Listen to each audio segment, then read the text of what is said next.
గురువుగారు, జీవితాన్ని వైకుంఠపాళి చదురంగంతో ఎందుకు పోలుస్తారు? ఈ క్రీడలకి జీవితానికి ఉన్నటువంటి సంబంధం ఏమిటి?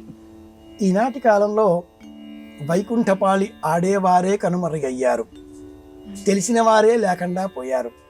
మహాశివరాత్రి రోజు రాత్రి అంతా కూడా జాగరణం చెయ్యాలి కనుక 11 గడుల వరుసలలో 11 నిలువు గడుల వరుసలలో వెరసి 121 గడులలో ఈ వైకుంఠపాళి ఆర్ష విజ్ఞానం ప్రాచీన వ్యవస్థ ఏ మహానుభావుడు అందించాడో మూలాలు ఎవరికీ తెలియవు, అనాదిగా ఉంది అనే చెప్పుకోవాలి. పురాణ విజ్ఞాన సారాంశమంతా తెలిసిన ఎవరో ఒక ప్రాచీనుడు సులభంగా ఈ క్రమాన్ని అందించాడు. అందులో మొట్టమొదటి గడిలో ఉండేది కోతి. 100 గడి అని చెబుతూ ఉంటాం, 64వ గడి అని చెబుతూ ఉంటాం, 4వ గడి చెబుతూ ఉంటాం చేప. 11వ గడి దాటగానే 12వ గడి 2వ వరుసలో మనం పైకి తిరుగుతూ ఉంటాం. వైకుంఠపాళిలో పరమపద సోపాన పటంలో 82వ గడి చాలా పెద్ద పాము. ఒక్కసారిగా మనలను గడి 1కి తీసుకువచ్చి అడుగున పారవేస్తుంది. ఈ 11 ఏకాదశ రుద్రులకు ప్రతీక. 11 వరుసల ఈ గడి 11గా మార్చినప్పుడు 120 గడులుగా ఉంటుంది. ఇందులో 100 గడులు బొమ్మలతో ఉండగా 11 గడులు సంఖ్యలతో, చివరి 11 గడులు దేవతల చిత్రపటములతో, వివిధ లోకాలతో ఇలా వర్ణితమై ఉంటాయి. ఇందులో 99వ గడి కంటే పూర్వం 98వ గడి కూడా ఒక సర్పం. 82వ గడిలో ఉండే సర్పం మహాసర్పం.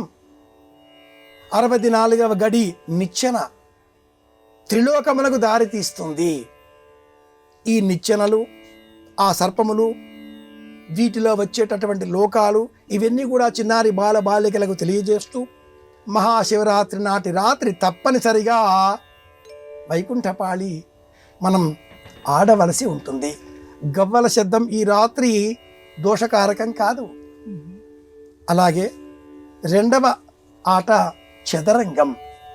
8 గడులలో ప్రపంచమంతా ఈనాటి కాలంలో శాసిస్తున్న ఈ క్రీడ భారతదేశంలోనే జన్మించింది.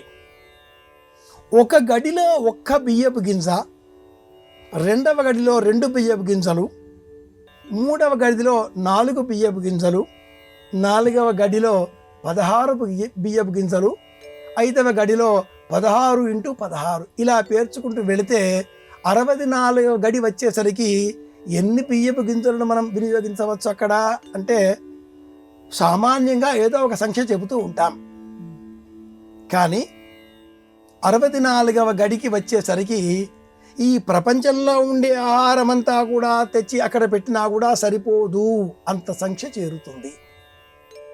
అనంతమైన ఈ గడుల నేపథ్యంలో చీకటి వెలుతురు, నలుపు తెలుపు అనేటటువంటి ధర్మ సూక్ష్మాన్ని వివరిస్తూ పగలు రాత్రి, విష్ణువు శివుడు, 8 గడులలో 4 తెలుపు 4 నలుపు, 8 మంది కాలుబలములు, 2 గుర్రములు, 2 ఏనుగలు, 2 ఒంటెలు, 1 రాజు, 1 మంత్రి, 8 ఒక గది మాత్రమే కదిలే హక్కు కలిగిన ఆ రాజుకు మరణం ఉండదు.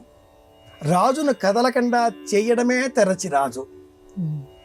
త్రోసి రాజనడం ఆట పూర్తి అయింది. కట్టడి చేయడం, రాజుకు మరణం ఉండదు. రాజు కదలకుండా చేయడంతో ఆ కథ అయిపోతుంది. శరీరం కదలకుండా మారడంతో ఈ శరీరం కథ కూడా అయిపోతుంది. ఇంతటి వేదాంతం బోధించే నిమిత్తమే చదరంగం.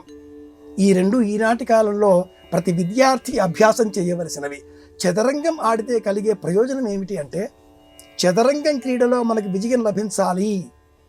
ఎదుటివారు ఏం ఆలోచిస్తున్నారో మనం పసిగట్టగలగాలి. చదరంగంలో విజయం సాధించడంలో ఉండే ప్రథమమైనటువంటి ఆ లక్షణం ఒక్కటే, ఎదుటివారు ఏం ఆలోచిస్తున్నారు అది ఊహించగలిగితే అనుకూలంగా మనం పావును కదుపుతాం, విజయాన్ని పొందగలుగుతాం. ఎదుటివారి మనసులో ఏముందో తెలిస్తే అంతకంటే మించిన ప్రయోజనం ఇంకేమిటి? అదే కదా అంతా. అది చెప్పడం కోసమే చదరంగం. నేను కాదు నిర్వహించేది దైవం అని చెప్పడం కోసమే వైకుంఠపాళి. ఇది విషయం.